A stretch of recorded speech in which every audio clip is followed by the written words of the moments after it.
Hello बच्चों। Question में बोला गया है a cubical box is to be constructed with iron sheet 1 millimeter in thickness. What can be the minimum value of the external edge so that cube does not sink in water? Density of iron 8000 kg per cubic meter and density of water 1000 kg per cubic meter. ऐसा question में mention है। सबसे पहले हम लोग cube draw कर लेते हैं बच्चों। सपोज करो कि ये कोई क्यूब है,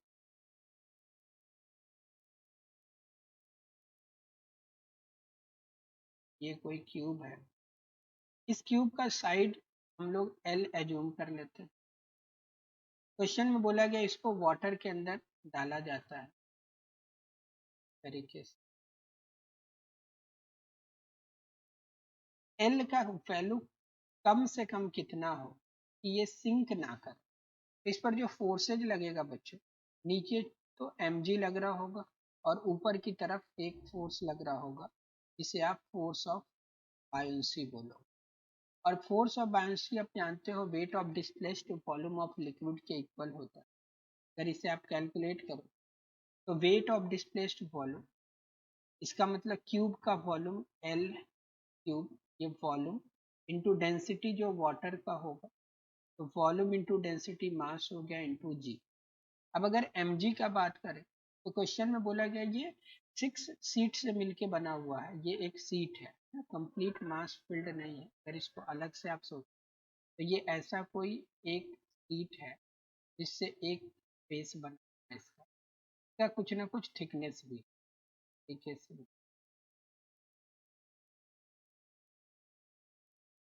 क्वेश्चन में मेंशन है कि ये जो प्लेट है इसका थिकनेस है T, जो कि गिवन है 1 मिलीमीटर है, 1 इंटू 10⁻³ मीटर। और इसका साइड अगर L है तो इसका वॉल्यूम क्या हो जाएगा एक का V, ये हो जाएगा L² इंटू थिकनेस 1 इंटू 10⁻³ ठीक है। तो क्योंकि ऐसे 6 फेस है तो टोटल वेट लिखने के लिए 6 से मल्टीप्लाई करना होगा।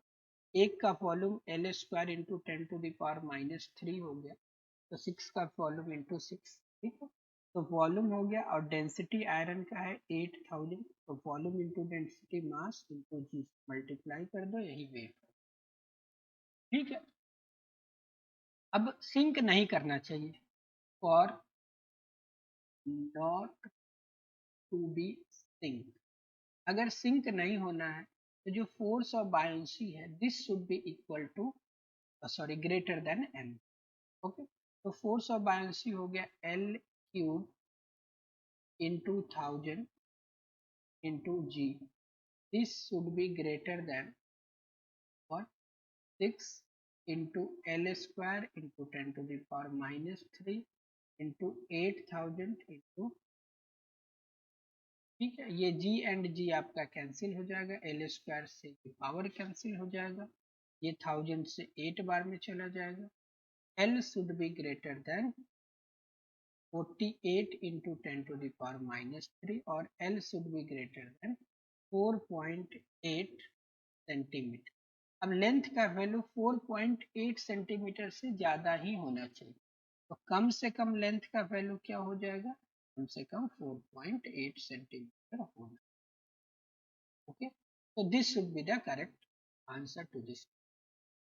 होप आपको समझ आ गया होगा बच्चों। Thank you.